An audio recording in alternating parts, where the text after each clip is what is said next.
If you could just move your car, please, madam. Thanks. Let's just move to the pavement, shall we, gents? You didn't actually see the accident then? No, just heard it. Yeah. Craven, you said his name? Yeah, Perry Craven. Does he live at the pub or just work there? No, he lives there as well. It's his parents' place. I'll take it they're not here now. Jack took his missus out for lunch. It's her birthday. Yeah, nice present for her. Yeah. Cheers, mate. Dave!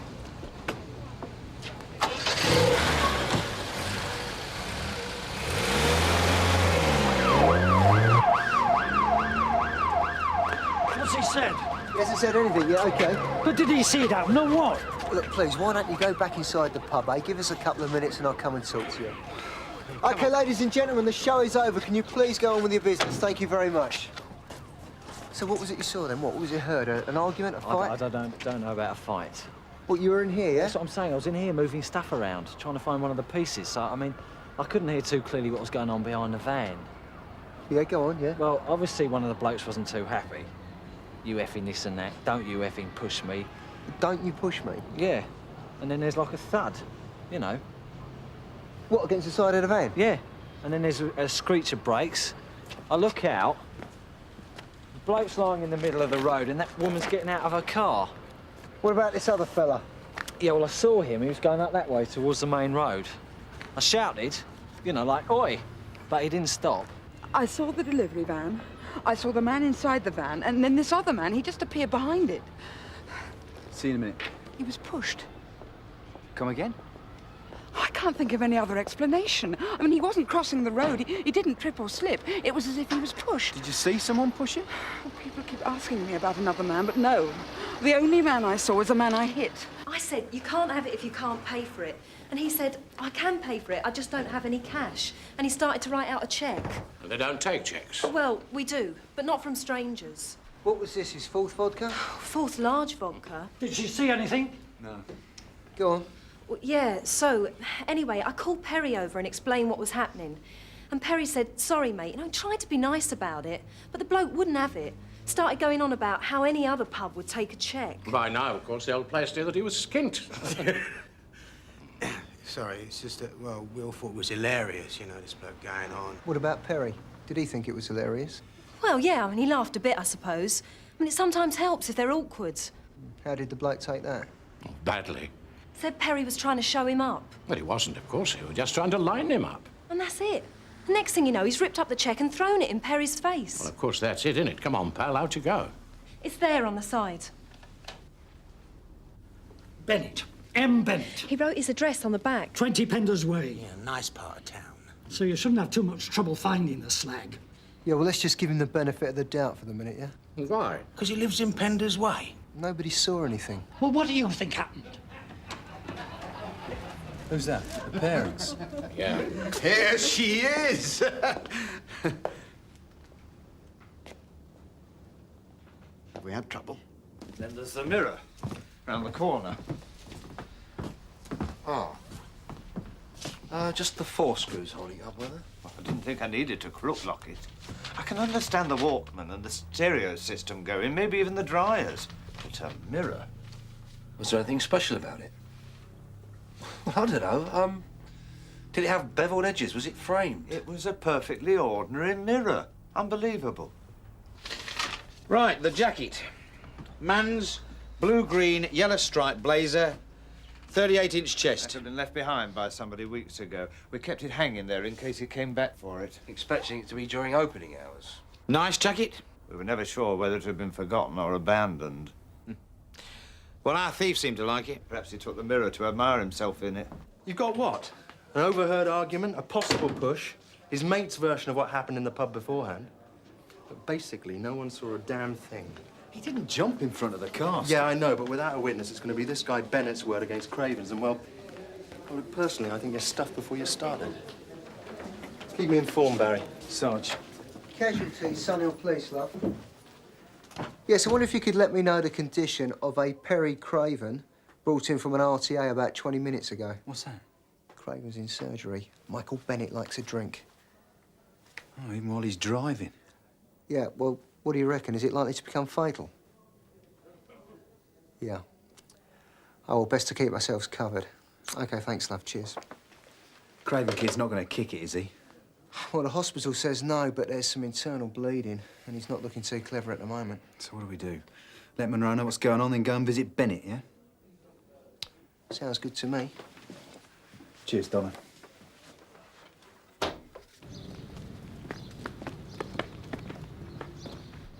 There you go, the net curtains next door. It's a neighbourhood nose area. All right, love? Just come to nick your neighbour. Hello there, Sunhill Police. We'd like to speak to Mr. Michael Bennett, please. Yeah, hang on a minute. Mum? Mrs. Bennett, sorry to disturb you. We'd like to speak to your husband. He's in the shower. Will he be long?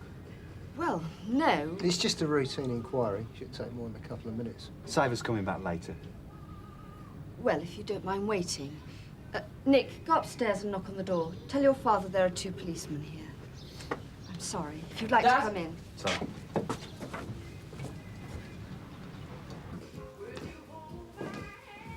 What it's about, there was a traffic accident early this afternoon, outside the Grove. Excuse me. Do you know, it's a pub on Cayley Street. No, I'm sorry. I don't think I do. We believe your husband was drinking there shortly beforehand. We wondered if he'd seen anything. Michael hasn't been in long. I haven't really had a chance to talk to him yet. Can I get you something? A tea or a coffee? No, thanks, we're fine. No, Tom. He'll be down in a minute. Nick, your father didn't mention an accident to you, did he? When? When he came in? No, kind of accident. Someone was hit by a car. Christine! Tidy your books away. Is it all right if I... Sure. Go ahead. Thank you. Have we come at a difficult time? It's always like this. Ted! You in there? How you doing, mate? I got the flu. What do you want? Well, it says browsers are welcome. Browsers are. Just doing the rounds, just doing the rounds.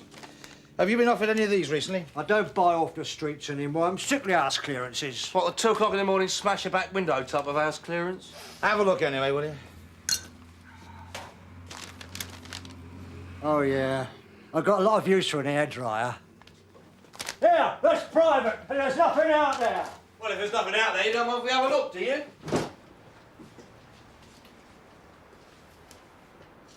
Who's the football player, then? Me. What position do you play? Midfield. Sorry, he can never find anything. He's just coming. Good boy. I'm sorry to have kept you. Think they're going to arrest your poor father? I'd better take these upstairs. Michael Bennett. PCs Stringer. PC Quinnan. Have you offered the young men anything? Yes. No? You sure? Thanks. I'll be in the kitchen if you want me. So much for my being in the office all afternoon. Christine said something about an accident. That's right. When was it? Shortly after you were shown off the premises of the Grove Public House. Shown or thrown? The thing is, Mr. Bennett, the accident involved the barman that you were in dispute with. Oh, I'm sorry to hear that. Was he hurt? Yes. Badly? Mr. Bennett, we'd like to ask you a few questions about what happened both inside and outside the pub. Of course.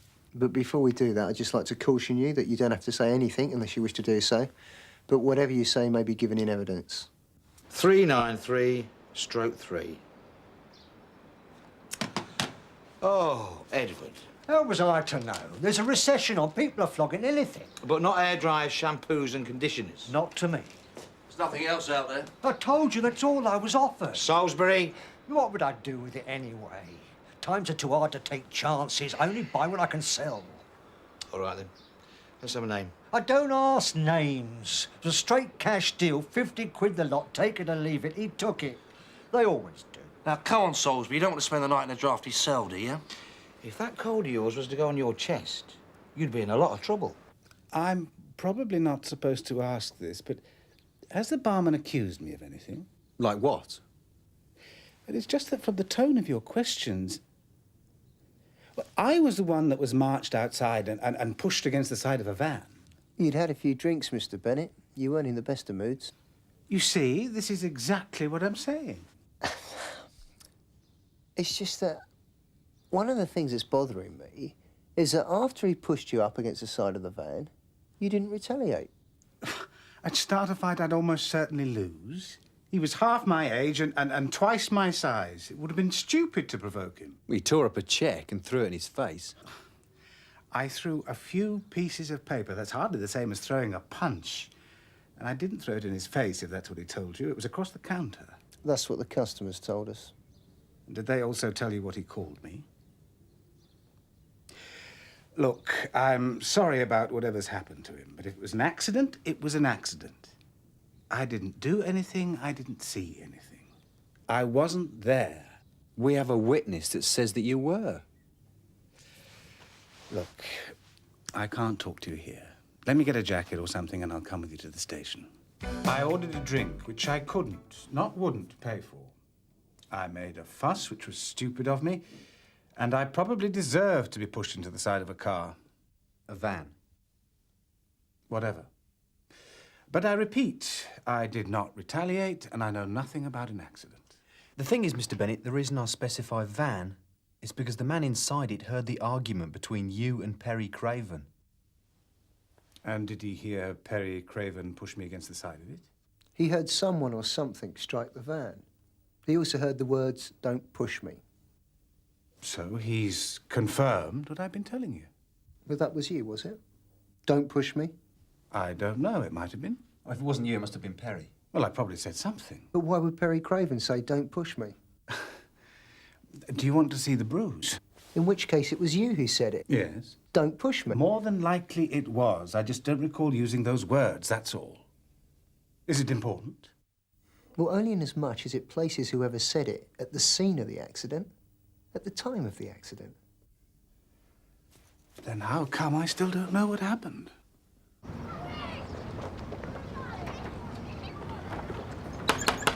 Oh, it's been blanked off, sir, but there's a light on in there. Ken Scrimshaw. Sorry, gentlemen, I can't see you this afternoon. I think you can. Scannell CID. Thank you very much, sir. I don't know. The jacket's not that bad.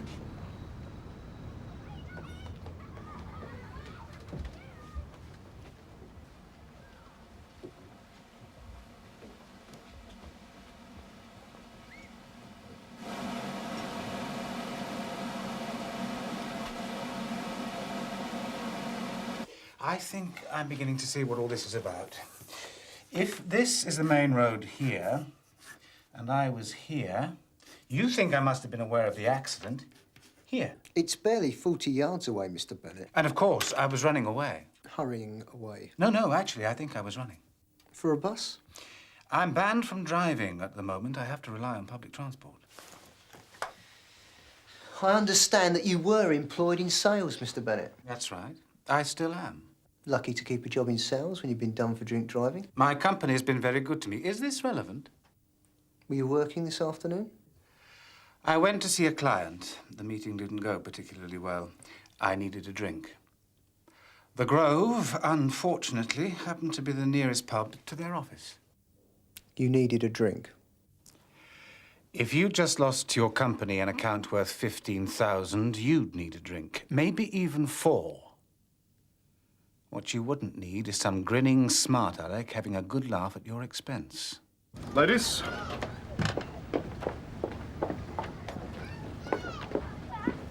Bet your root's done, Rich.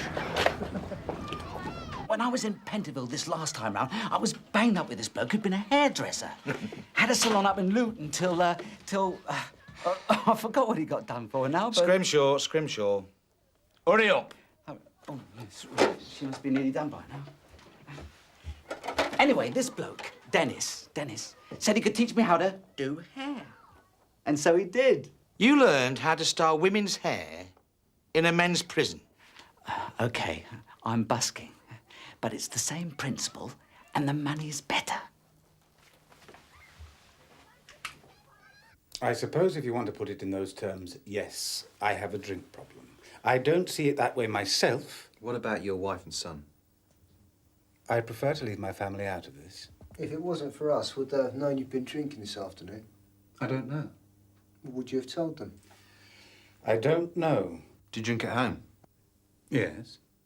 I believe it's legal. Do they say anything about that? No. Do you think they'd like to? I really have no idea. Look, I was arguing about a drink this afternoon, not because of drink. That's a fairly fine line. My name is Michael Bennett, and I am an alcoholic. Satisfied? There. Very nice, love. Come on, sweetheart, let's put your coat on. I'll help you. There you are, one arm at a time. There you go. There's your handbag. No money. It's all right. This one's on Ken. Thank you very much. My pleasure. Bye. Goodbye. Now mind yourself. Mind the steps outside. All right, dear? Bye-bye. Goodbye. Thanks for letting me finish up. It's been a pleasure watching an artist at work. Now, where was I? Oh, yes, the banks. Get your coat. Not that one. Right, the banks didn't want to know. I tried enterprise initiative, all those schemes, nothing. I had no capital. What was I going to do? Thief? You don't have to put it like that. That's what's going down on the charge sheet. All right, I could have got a job in a salon or something. But I like to be my own boss. I could have really made a go at hairdressing. Yeah, you've got the mouth for it. Come on. That's it, Tosh, all clear. Well done, Tone. Come on, Kenneth. I made over 200 quid already this week. Did you? Well done. The driver of the car felt that Mr. Craven was pushed. By me. By someone. Well, the pavement was certainly crowded at the time, wasn't it? So much for the principle of being innocent until proven guilty. You can't be guilty of something that's an accident. Quite. You can feel guilty. Basically, you're saying I pushed him in front of a car. Did you? I know that if I'm pushed by somebody, I'm inclined to push them back. Yeah, me too. Well, that's where we're different. Is that what happened, Mr. Bennett? Perry Craven marches you out of the pub, he pushes you, you go into the side of the van, you hurt your arm, and that's it, huh? Just for a moment, you really lose your temper. You get up angrily and you push him back. You didn't hear the car. You didn't know it was there. Perry Craven loses his balance and falls into the road. Bang. Is that what happened, Mr. Bennett?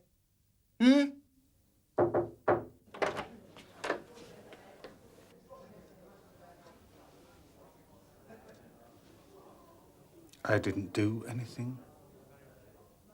I didn't see anything.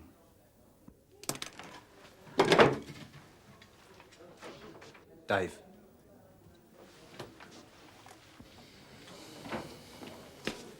Could say goodbye to Mr. Bennett. What do you mean? Not going to get a statement from Perry Craven now. Dead? As good as, by the sound of it. Look, I just had a word with the hospital. Seems like he suffered a major brain hemorrhage during surgery. His condition's stabilised, but he's in a coma. What chances of recovery? They're already talking long-term paralysis. What do you reckon, Barry? Worth carrying on? Possibility of assault. What do you think? Give up or throw up. Like you said, Sarge, stuffed before we started. Inform Inspector Munro of the situation.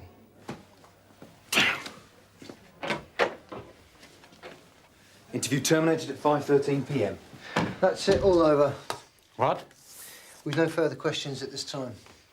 I don't understand. There's nothing to understand. Perry Craven suffered a brain hemorrhage during surgery and slipped into a coma. What does that mean? For him? Well, looks like he'll live, but he won't know about it. I'm very sorry. Accidents happen. Any chance of us having out somebody? Stop. How much is there? Well, just shout the load out there. To the desk, Mr. Scrimshaw. I think you know the procedure. I mean, fair enough. All you need is a pair of scissors, a comb, and a bit of imagination. Good, but... because that's all you're going to have when they send you down again. Here we are, Sarge. Vidal Scrimshaw. Occupation, petty hairdresser. Hang on, Tony. Let's have a look. No, it's all right. Thought it was Ted Roach. Thank you for your time, Mr. Bennett. Yeah, cheers. Constable! Oh, now what? Change of heart. Bazzy's gonna crack. Full confession. Nick's just seen someone in the garden. It was only a glimpse, I'm not sure. Come away.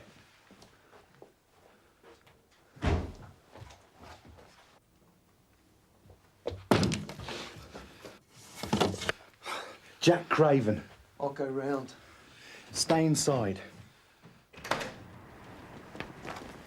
Where'd he go? Dunno. Mr. Craven? Mr. Craven! Shrubbery with violence. Back up. I want to talk to Bennett. Not to you. Not to anyone else. Just Bennett. Close the door and go into one of the front rooms. Let him off, have you? Mr. Craven, we have to talk about this. We need to explain. That your boy with you in there, Bennett? Hey, did you hear me? Yes. I heard you. Do you know what you've done to me today? Do you know what you've done to my wife? It was an accident, Mr. Craven.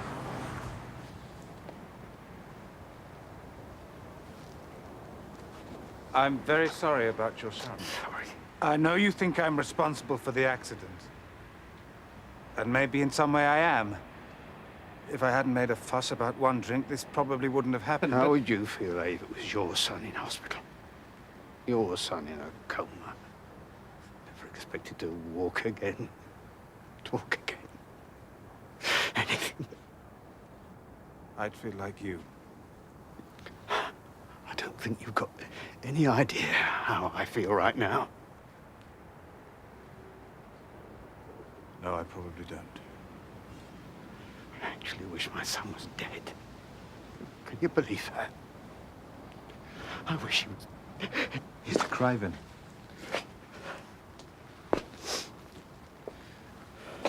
It's all right. I'm going. I'm sorry. I don't even know what I'm doing here.